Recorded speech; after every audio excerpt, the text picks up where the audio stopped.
我们呢，就是之前已经讲述到一切有部，那一切有部呢，我们上一堂课是讲完就是静的主张。那今天呢，就是要从有静呢开始做解释。那先讲到就是关于静的这一方面呢，那在静的方面，其实我们之前在社类学的时候呢，在讲静的时候也讲到说，像是常法和事物。然后呢，在事物里面呢，又分为就是设法、心法，还有心不相应刑法。那以及呢二谛的内容。那在讲述色的时候呢，我们在讲述就是我们在讲述说就是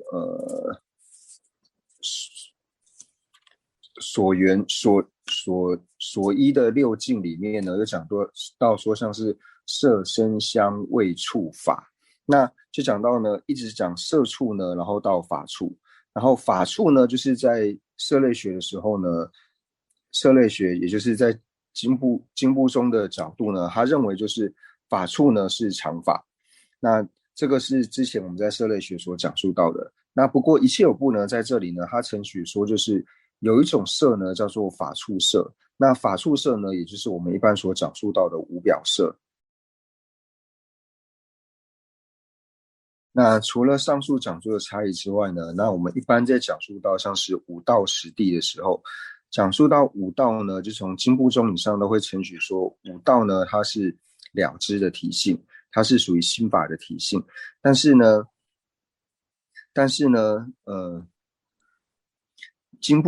一切有部呢，它会承许说就是有五道体性的设法。那这个呢，也是和上部中呢不共的承许。那还有呢，像是说我们在承许到就是身共相以及意共相的时候，那在经部中呢，它承许说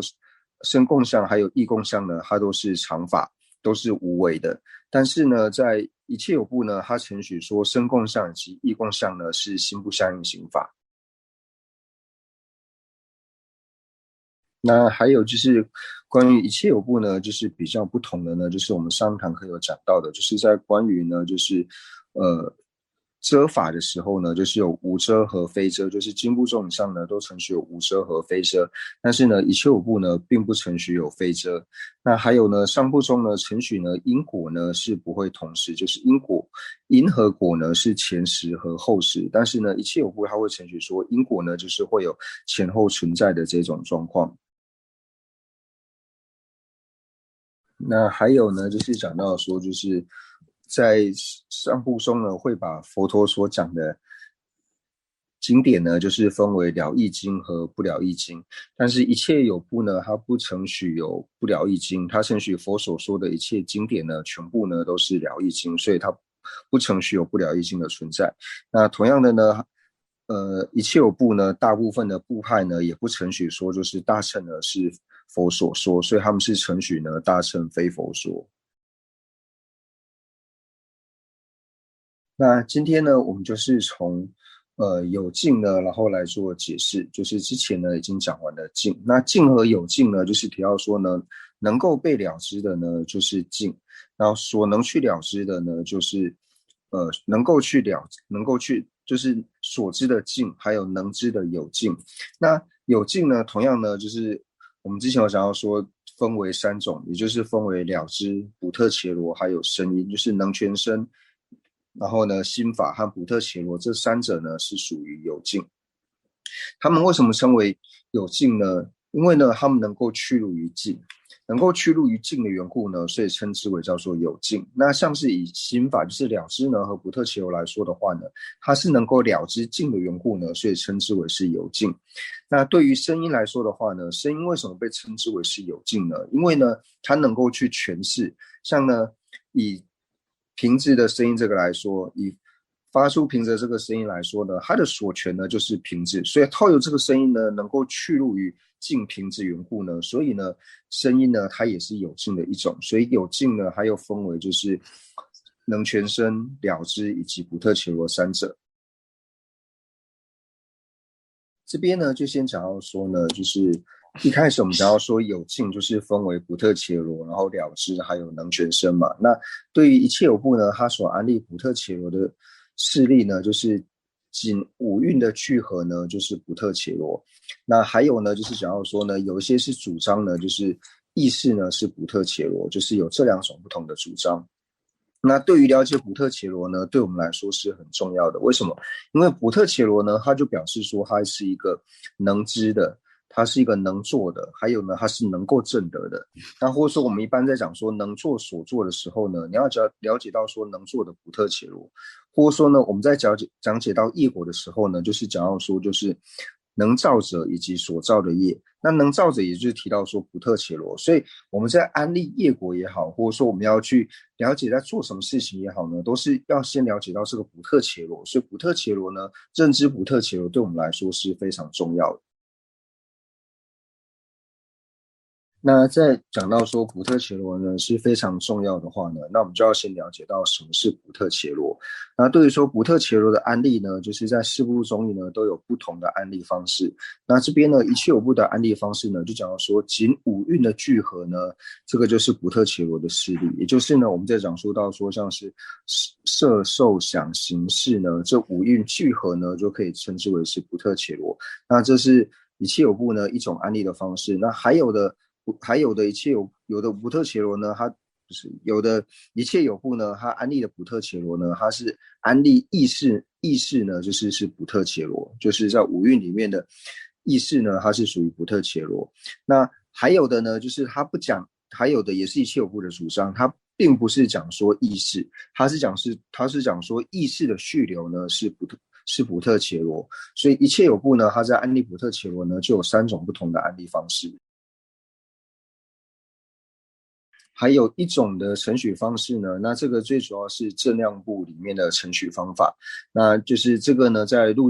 月称论师的陆行论里面呢也有引到，就是他们是讲到说呢，五蕴呢皆是补特伽罗，就是在正量部里面呢有一些说法，他们是说五蕴呢都是补特伽罗，也有这样子的成立方式。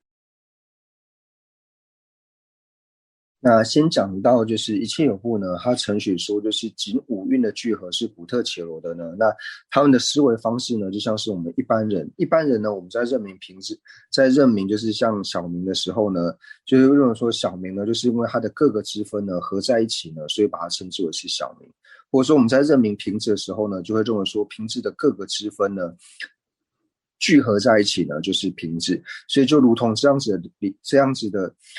的理路呢，他们是承许到只要是五蕴呢，仅靠着五蕴的这个聚合呢，就可以是补特伽罗。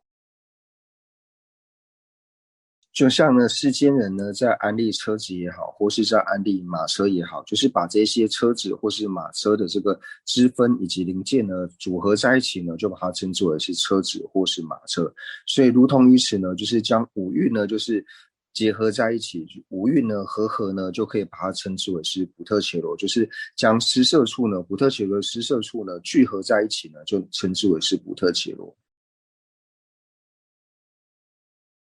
接下来呢，就讲到说呢，就是另外一种主张的方式呢，就是程序呢，就是意识呢是补特伽罗，那以及呢说像是意识的续流呢是补特伽罗。那他们思维的方式呢，先讲刚刚就是五蕴合的这个呢是补特伽罗这一点。一切有部呢所讲的五蕴合是补特伽罗呢，和在月称论师呢，他在陆行论里面想要说呢，就是五蕴合非补特伽罗呢，那这个呢是不同的思维方式，所以呢就是不要搞混。那接下来就讲到说呢，意识呢为程序意识是补特伽罗，还有呢意识的去留是补特伽罗呢，那他们最主要思维的呢是思维到说，所谓的补特伽罗呢，它就是能够从过去。然后呢，到现在以及到未来的呢，称之为是补特伽罗，它能从过去生到今生，然后之后呢延续到来生。所以呢，安立为这个我们的运体的话呢，那就没有办法，因为我们的运体呢，在死时的时候呢，这个运体就舍弃了这个运体，所以我们是没有办法安立运体呢为补特伽罗的。那能够让这个补特伽罗呢，从今生到从过去到今生到来世呢，也只有依靠着意识呢才有办法。为什么呢？因为根识呢，它是用初分的根识，它是没有办法的，乃至于说它在睡眠的时候就消失，所以它更不可能呢从过去到现在，然后以及到来生，这是不可能的。所以唯有意识可以。而且呢，补特伽罗呢所造作的，无论是善业或是恶业呢，那它的业习气呢，也都是存放在根识之上。所以呢，他把存在意识之上，所以呢，他们是把意识呢安立为补特伽罗。那也因为安立了意识的缘故呢，那意识呢是有一个前继的相续以及后继的相续缘故，所以把意识的续流呢也同样安立为补特伽罗。前面呢就是已经讲述了，就是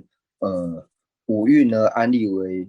聚合安立为补特伽罗，然后呢意识安立为补特伽罗，以及意识的续流安立为补特伽罗。那最后呢就是讲述到讲到正量部有些人呢，他是承许说五蕴呢皆是补特伽罗。为什么讲说到五蕴呢皆是补特伽罗呢？他们最主要的理由呢，就是从佛陀呢在戒经里面呢，就是有讲到说，就是我们的坏聚见、萨迦耶见。萨迦耶见呢，它是沿着五蕴呢执持为我，所以呢，他把五蕴呢都执持为我的缘故呢，所以五蕴呢它都是补特伽罗。因为我们之前在讲述到萨迦耶见的时候呢，也讲到说所缘的我以及形象的我，那它缘呢就是补特伽罗，就是沿着五蕴呢依为补特伽罗缘故呢，沿着五蕴执持为我，所以他透由这一点呢，承许到说。萨迦耶见呢，它所缘的这五个呢，全部都是我，所以它是由此呢来承许的，所产生的这个形象的我。那这个形象的我呢，就是所谓的这个补特伽罗的我，所以由此安立五蕴呢，皆是补特伽罗。而且我刚刚讲反的，就是我们在讲述到就是萨迦耶见呢所支持的这个我的时候呢，就是所缘的这个我呢，它才是就是名言我，就是存在的我，就是所缘的我呢是补特伽罗，这是这个我。那一切有部呢，它所支持的这个萨迦耶见呢，它所显现的这个形象的这个我呢，它所支持的是真实独立的实体我。那真实独立的实体我这一点呢，就是萨迦耶见的形象我的这一点呢，就是无论像是经部中，或者说像是一切有部呢，就是经部中以下呢，都是承许这个真实独立的实体呢，是坏聚见，也就是萨迦耶见呢，它所显现形象的这个我。所以那在应成派呢，就是在这之上呢，又加上像是自性的我等等的。那所以我们知道说形象我呢是所破的我。那萨迦耶见所缘的这个我呢，那从一切有部一直到应成派呢，都承许这个我呢，就是和补特伽罗同意的这个我是存在的一个法。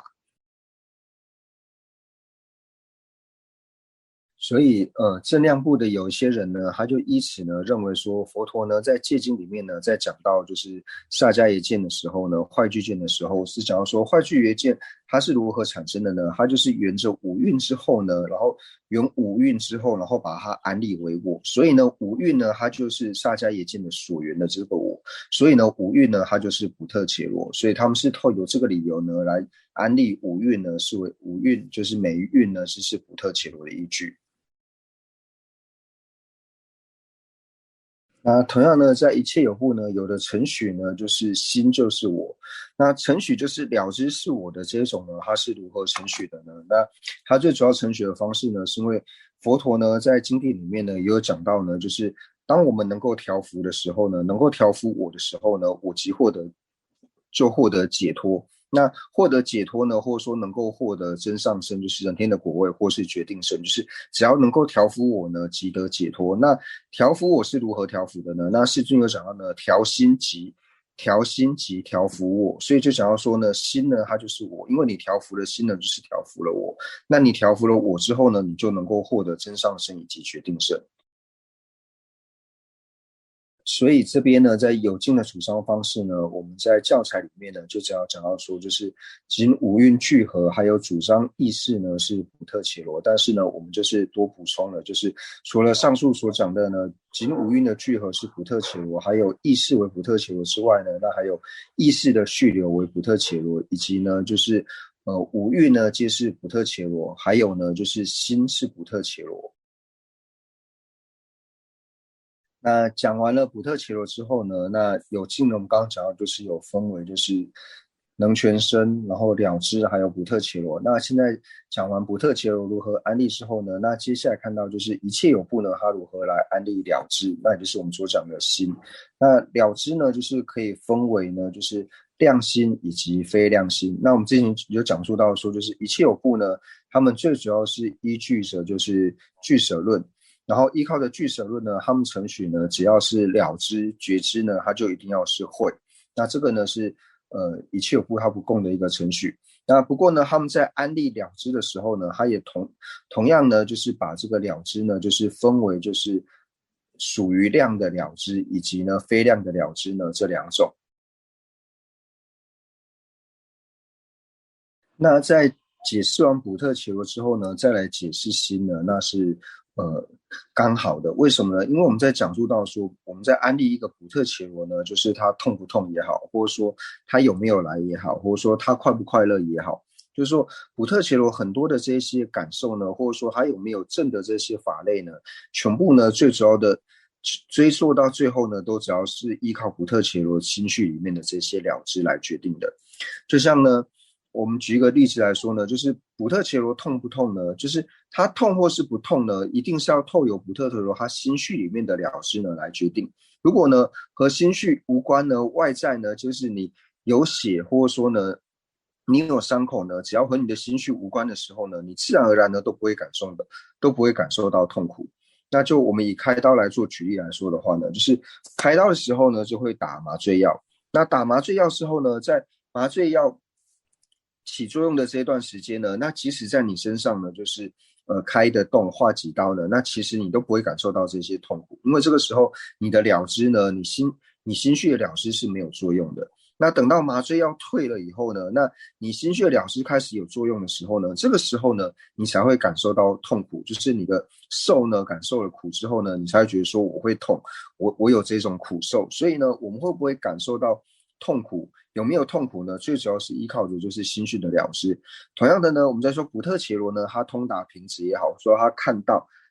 到瓶子，看到柱子也好，那看到呢，直接就说补特瓶子呢，他通达了这个瓶子。那他是否通达瓶子、柱子这些呢，也是看他心绪里面的了知是否有通达。他心绪里面呢有通达这瓶柱的这些了知之后呢，才能够承许说这个补特伽罗呢，它是通达这些瓶子以及柱子。所以补特伽罗呢和了知二者呢是息息相关的。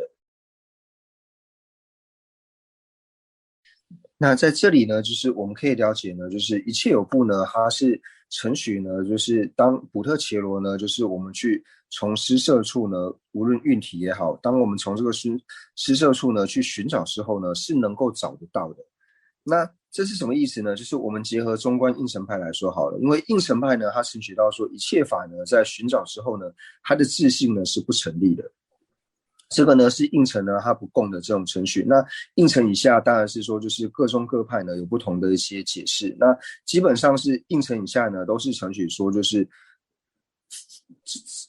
在施设处之上去寻找之后呢，是找得到它的自性的。那当然说，唯识中没有包含在里面，就是唯识中它有一些就是比较特殊的地方，它跟其他部派的程序呢又有些不同。它程序有一些是有自性，有一些呢是自性不存在的。那先撇除唯识中，我们就先讲下部中来好了。无论是经部中也好，或者说一切有部也好。他们两者呢都承许说，我们在施设处寻找之后呢，最后是能够找得到的。所以呢，因为找得到的缘故，所以这边呢，我们在讲说一切有部呢，他找寻之后，他找到的自性是什么呢？以补特伽罗来说，补特伽罗呢，你在施设处找寻之后呢，能够找到的呢，他们是安利到说，就是五蕴的这个聚合呢，就是我最后能够找到补特伽罗的自性，或者说呢，你找到最后呢，你承许说意识呢，那这个呢就是补特伽罗的自性，或者说呢，你找到了新的续流呢，这个是补特伽罗的自性，或者说呢，你找到五蕴呢皆是补特伽罗，那这个呢也是属于补特伽罗的自性，所以他们在安利补特伽罗的时候呢，就会把这些呢安利为是补特伽罗的势力。那所以人们继续讲述到这边呢，刚好讲述到就是古特奇罗示例的案例呢，他刚好想到说就是和自信成不成立呢，然后来做结合。然后人们就说他刚好想到做这个补充呢，他觉得这边补充这一点是非常合适的。那接下来呢，又讲到说就是了知和觉知的这个部分。那我们刚刚就提到说呢，就是觉知。那古特奇罗的，我们讲说古特奇罗呢，他能够证得境也好，他能够通达境也好，他能够了知境也好，他能够见到境也好。但是古特奇罗他的心绪里面呢，就是有各式各样的了知。那有的呢是错乱知，有的是不错乱知。那我们如何来判断一个古特奇罗呢？他是否证得了境？他是否通达了境？他是否看到了这个境？那最主要依据是要以哪个了知为止呢？那最主要所要依据的呢，就是量心和非量心里面的就是量心，也就是量的体性是量的这种了知。那在量的了知里面呢，最主要呢所要依据的呢，就是依靠着限量以及比量。所以这样，然后量呢又分为两种，就是限量和比量。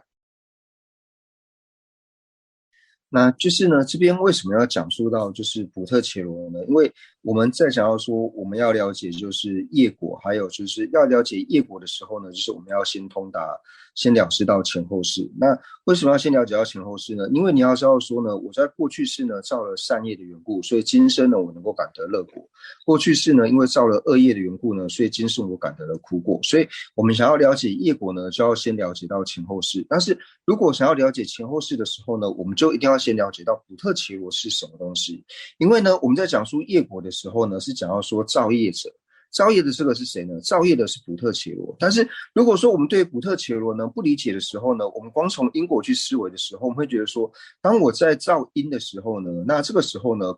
果尚未生。那等到感果的时候呢，因已经坏灭。那为什么造因的时候呢，那果未生，那果成熟的时候呢，因已坏灭。那既然是这个样子的话呢，那为什么要去承许业果或是因果呢？因为一个存在的时候呢，一个尚未产生，那另一个产生的时候呢，一个已经坏灭。所以如果不了解造业的这个普特伽罗是如何安立的时候呢，我们对于业果呢就无法好好的了解。所以才讲到说，想要对于业果呢产生定解的话呢，对于前后世要先了解，然后了解前后世之前呢，一定要先了解到普特伽罗，就是能造业者以及能感果的到底是谁，这一点要清楚之后，我们才能够对于业果呢产生决定解。那接下来呢，我们就要回到就是了知的部分。那讲到说呢，了知呢可以分为量还有非量。那非量呢，就指到说不是量的这些了知，称之为是非量。那其中呢，量呢又可以分为两种，也就是呢限量和比量。那为什么要把它安立为限量和比量呢？就是在这些有境呢，它所能够证得的境里面呢，我们又可以将境呢，就是分为现前分还有隐蔽分。那所谓的现前分呢，它就是能够由我们的了知直接领纳呢去通达的这种呢，叫做现前分。那隐蔽分呢，就是无法我们透由了知呢直接去领纳，而是要透由原因、正因或者是正确的这些理由呢，才能够通达的呢，叫做隐蔽分。因为境呢分为现前分以及隐蔽分的缘故，所以呢才有把能够通达现前分的这个有境呢，称之为叫做限量，然后呢，能够通达隐蔽分的这个有境呢，称之为是比量，所以才由此呢，又将了知呢分为限量和比量。那其中呢，限量又分为就是根现前、异现前以及余邪现前。那我们在心类学的时候呢，是讲到说，就是又分为就是根现前、异现前、自证现前以及余邪现前。那在这里呢，就是我们之前有讲到说，一切有部呢，它因为不承许有形象的缘故呢，所以它不承许有自证现前，所以这边才讲到说呢，限量呢才分为根现前、异现前以及余邪现前这三者。我们就从字面来看的话呢，那什么叫做根现前呢？根现前呢，就是依靠着不共真上缘呢，具色根所生的这个现前呢，叫做根现前。那异现前呢，就是依靠着不共真上缘呢，是由异根所生的这个现前呢，叫做异现前。那余邪现前呢，就是依靠着它的不共真上缘呢，止观双运所生的呢，然后称之为叫做余邪现前。所以我们这边呢，就是光从字面来看的话呢，就了解到说根线钱呢，就是根之体性的线钱呢，叫做根线钱。那义线钱呢，它的理解的方式呢，又不是说义肢体性的线钱叫做义线钱。总之呢，义线钱呢，就是讲到说它的不共振上缘呢，是由义根呢透由这个义根所生的线钱呢，叫做义线钱。那余切线钱呢，就是透由指关双运三摩地呢所生的呢，这个叫做余切线钱。那我们可以了解到说，余切线钱呢，就是唯有圣者心绪独有。那接下来呢，又讲到说，其中呢，对于根线量而言呢，未必是认知。就讲到说，只要是根线量的话呢，它不一定呢会是了知，不一定是心法，因为眼根呢它是限量的缘故。所以这边呢又出现一个就是一切有部呢它不共的程序。所以在这里呢，一切有部不共的程序呢，就是刚刚我们所讲到的限量呢又分为就是以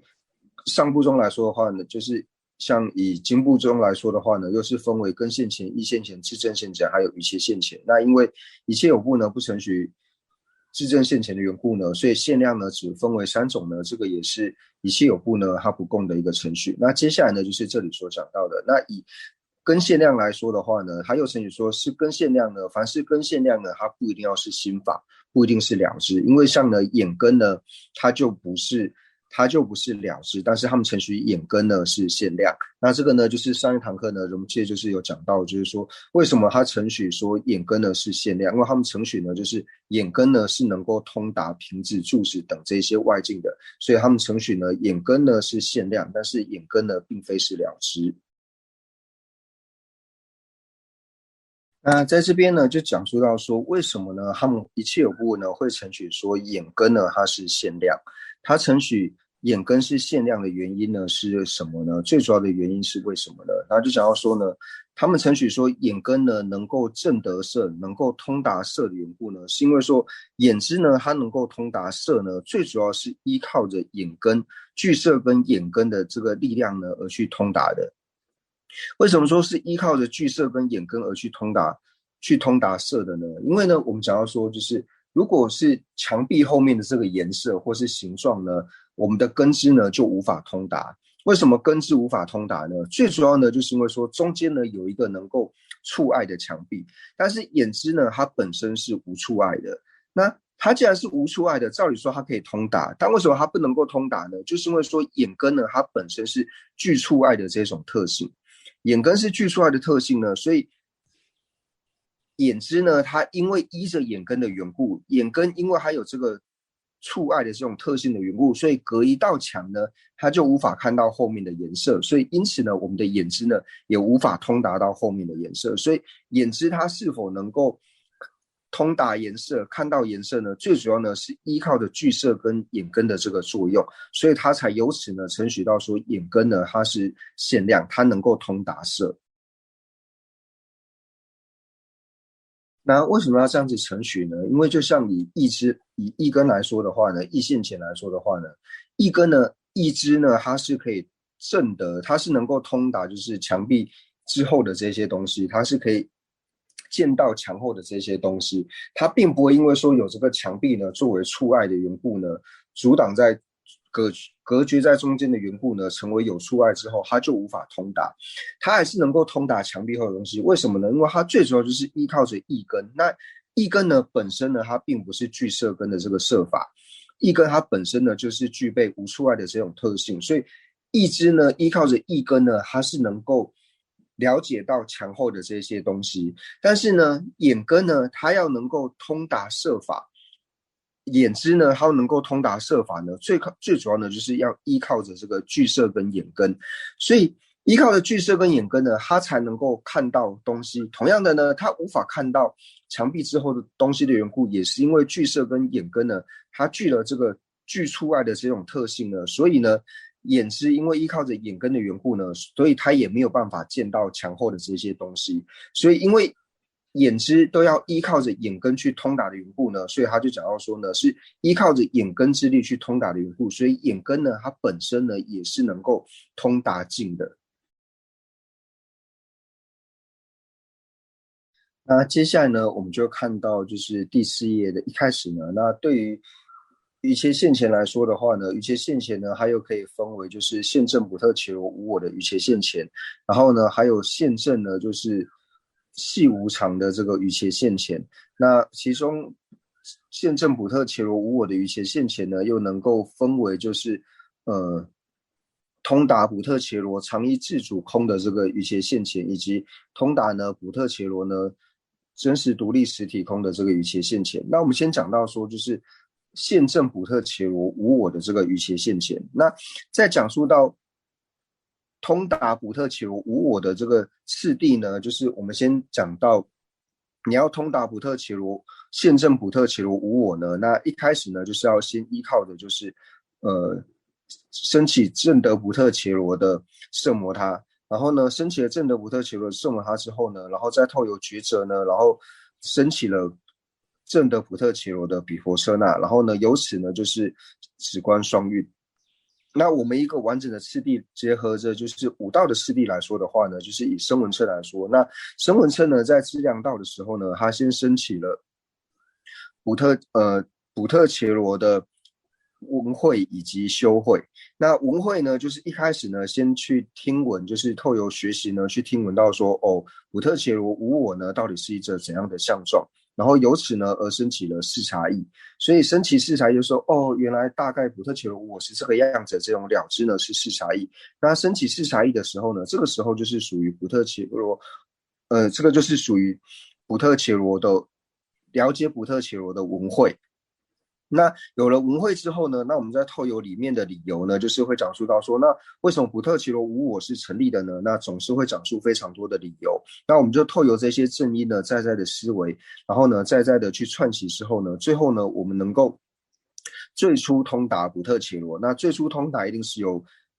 比度呢去通达补特伽罗无我。那最初通达由比度通达补特伽罗无我的时候呢，那这个时候呢，就是升起了思慧。所以在资粮道的时候呢，就是升起了就是了知补特伽罗的闻慧以及思慧。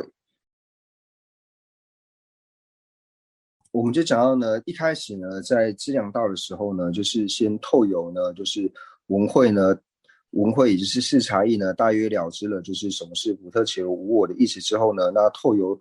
在的思维，在的串起呢，那最初通达的时候呢，就是由比度呢去通达了补特伽罗无我。那这个时候呢，就是思慧，所以闻慧跟思慧呢是在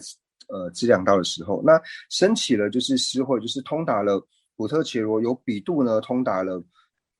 补特伽罗无我之后呢，那我们就是透由在的串起，透由修力呢，然后能够升起了就是通达补特伽罗无我的圣摩他。那升起了圣摩他呢，那圣摩他也是呢在资粮道的时候呢升起。那升起了圣摩他之后呢，那我们再透由在的串起。那什么时候呢能够升起通达就是补特伽罗无我的止观双运的时候呢？当一升起止观双运，透由止观双运通达补特伽罗无我的时候呢，那这个时候呢就进入了加行道的暖位。那进入加行道的暖位之后呢，那同样呢就是在的串习，不断的去串习补特伽罗无我。那在加行道有分为就是暖顶忍四第一法，就是4个阶段。那暖顶忍四第一法呢，它对于补特伽罗无我的这个明晰度呢是有差别的，就是会越观修呢，它对于补特伽罗无我的这个形象呢就会显现的呢越清楚。那等到呢串习到我们什么时候呢，可以就是像眼睛见到瓶子一样呢，能够这样子去看到补特伽罗无我的时候，也是称之为是现正补特伽罗无我。什么时候呢，能够透由现前呢去通达补特伽罗无我，去现正补特伽罗无我的时候呢，那这个时候就是进入了见道位。那现正补特伽罗无我的时候呢，也就升起了瑜伽现前。所以我们知道说瑜伽现前呢，它能不能升起呢？最主要呢就是依靠着止观双运的缘故，所以才讲到说呢，它的不共真上缘是依靠着止观双运而生的呢。那这个呢就讲到说是瑜伽现前。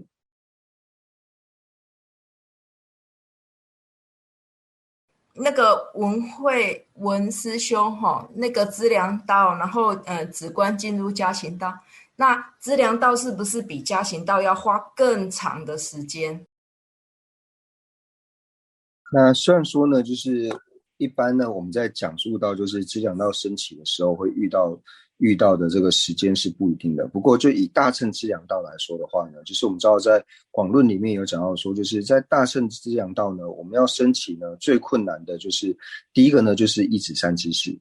一指三知识这个法类呢，要在心绪里面升起呢，是非常困难的一件事。那这是第一个。那第二个呢，就讲到说，在菩提心里面呢，就是七因果教授里面的知母这个正量呢，要在心绪里面升起来呢，也是非常困难的。但是呢，当我们如果能够克服呢，就是因为我们知道说，为什么一指三知识是非常困难的呢？因为我们在一指的三知识之后呢，你承许了他是你的亲教师之后呢，我们在一指的时候，往往呢都会遇到很多的困难，所以才会说一指三知识正量呢，要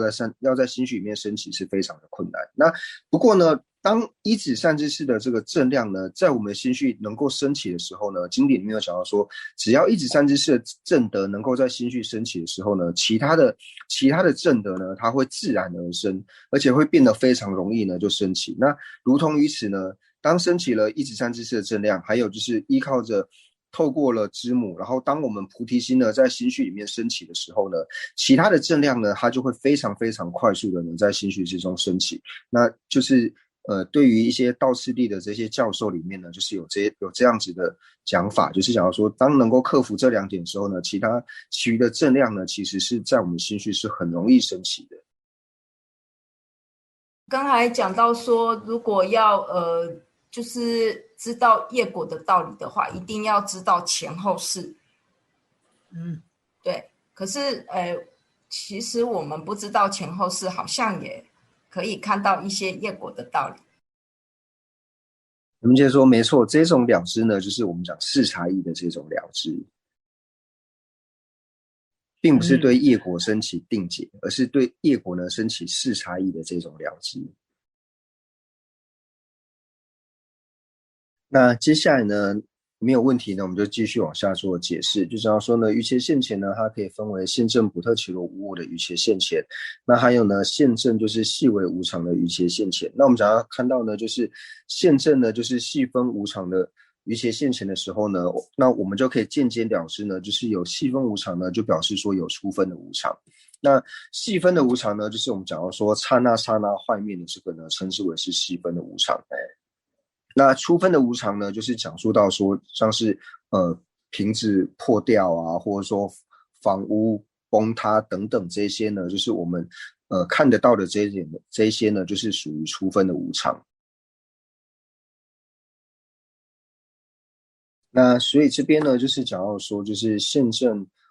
无常的这个瑜伽，现证细分无常的这个瑜伽现前呢，那关于这一点呢，就是还有一些就是有疑惑的地方，那这个我们在这边先不解释，就是这个留到后面的地方呢，我们再来讲述这里的一些比较有争议的地方。那我们就先讲到说呢，细分的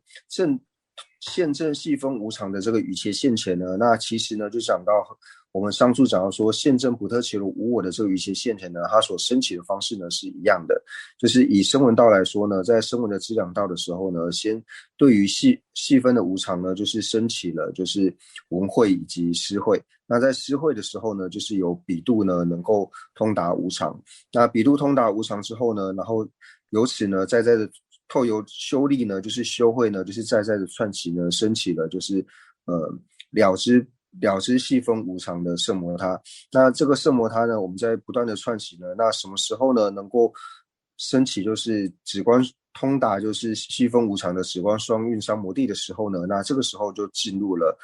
加行道。那进入加行道之后呢，我们对于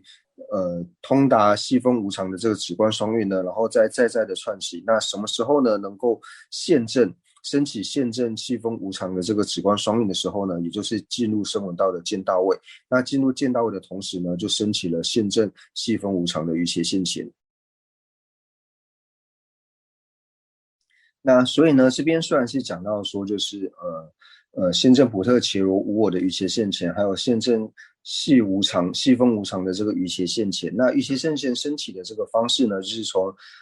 一切有部呢，乃至于到说应成派呢，就是如同刚刚所讲述的，就是五道的这种升起的方式呢，它如何什么时候升起资粮道、加行道以及见道呢，都是一样的方式。那唯一的差别呢，就是对于说就是他们在认证他们在了解补特伽罗无我呢，安利补特伽罗无我的方式呢，安利的方法呢是不一样的之外呢，那其他人升起的方式呢是一样的。那不过对于说细分的无常呢，那同样呢都是承许说刹那刹那坏灭的这一分呢是细分的无常。那虽然说在这边呢只讲到说现证补特伽罗无我的一切现前，还有说现证细无常的一切现前，但是我们要了解到呢，这两者呢其实都是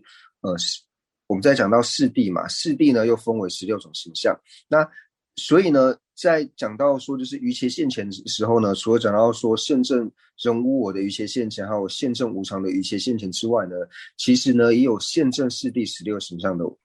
于切现前，就是在四谛16形象里面，第一个苦谛里面呢，那苦谛的4个形象里面呢，我们这边只讲到了就是人无我以及呢无常，但是我们知道呢，就是苦谛的形象里面呢，就是有无常、苦、空、无我这4种。那我们只讲了无常还有无我。那其实呢，另外也有现证另外苦谛2种形象的于切现前，乃至于呢，就是四谛的16个形象呢，都有现证它的于切现前。仁波切，好，谢谢。请教一下，补特伽罗的势力在下部中跟经部以上唯识他们的看法为什么落差很大？这边呢就讲到说，就是为什么说就是一切有部呢，它所安立的这个补特伽罗呢，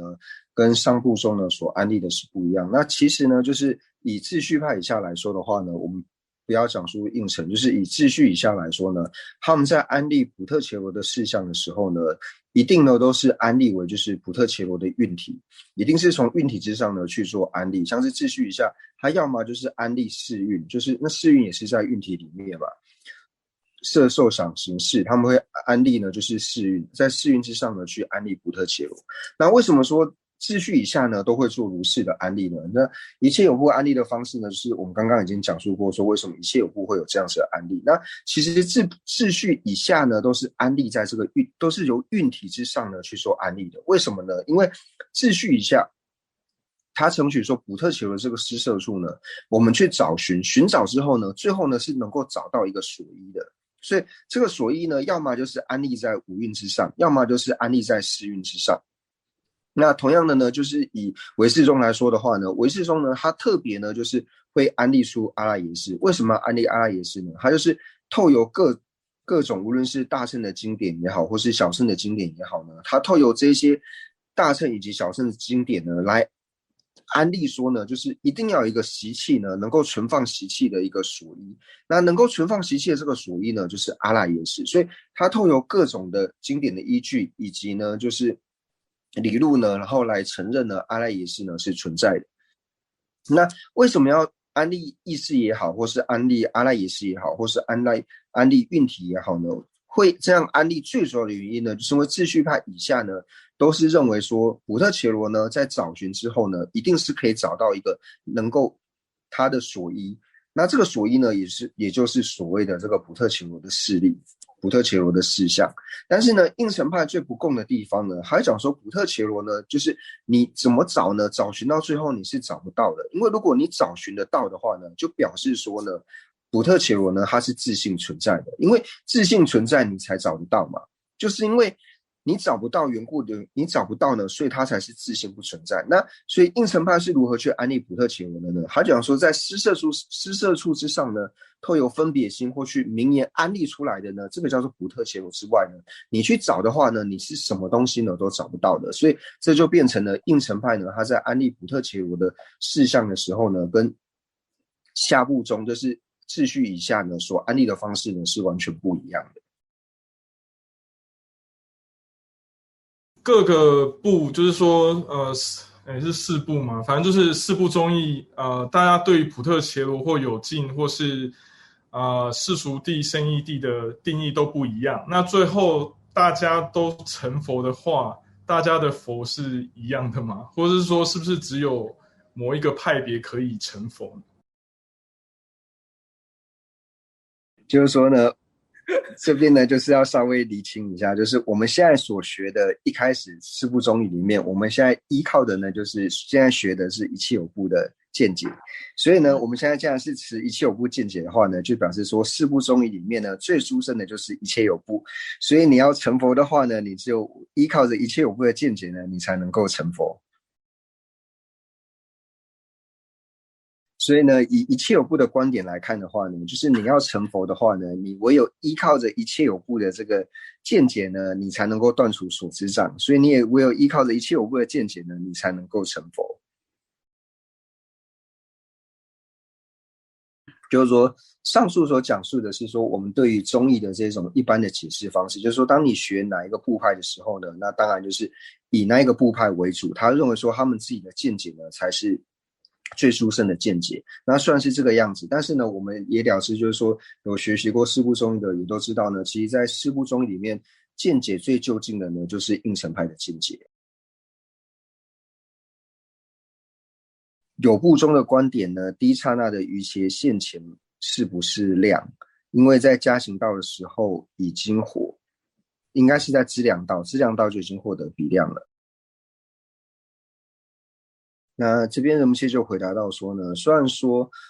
就是以有部的观点呢，第一刹那的瑜伽现前是不是量呢？那它当然是量。虽然说在前面资粮道的时候呢，已经升起了比量，但是呢，因为前面比量呢，它是透由掺杂义共上的体性呢，去通达不特伽罗无我的。那透由对于这样子的通达方式呢，那在不断的串修，等到现前的时候呢，到见道的时候呢，它是由现前呢，就是由分别的体性转变为现前的体性，所以这个时候呢，又是由现前呢第一刹那呢去通达不特伽罗无我，所以第一刹那的瑜伽现前呢，它也是量，因为呢，它这个时候是现前体性第一刹那的通达，前面比度通达的时候呢，是掺杂义共上的体性去通达，是不一样的，所以呢，瑜伽现前的第一刹那呢，它也是量。那这边呢，就想请问仁波切，就是每一个宗派呢都主张他们都能够成佛。那以各部派的见解来说，他们的见解都是究竟的话，那何须要辩论呢？那如果说都要成佛的话，都可以成佛。那这个是一般的，就是说我们在学习宗义的时候，当你用哪一部派的宗义呢，在学习的时候呢，就以这一派的宗义呢作为最主要的见解来学习，但并不是说因为我们也知道说最究竟的其实是应成派，那当然以一切有部来说，他会认为他一切有部的见解是最殊胜的，那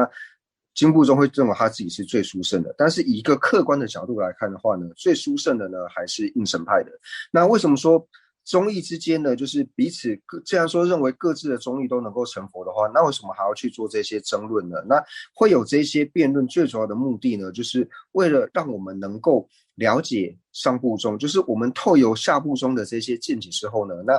下部宗就比如说一切有部呢，它就像是第一层楼梯一样，那我们想要更清楚的了解经部中的见解呢，你就要先了解一切有部的见解之后呢，然后再来学习经部中的见解呢，你对经部中的见解呢就能够比较容易了解。那同样呢，透由经部中呢来了解唯识，透由唯识呢来了解秩序，那再由秩序呢引导入应成。那透由这种方式呢，就是以阶梯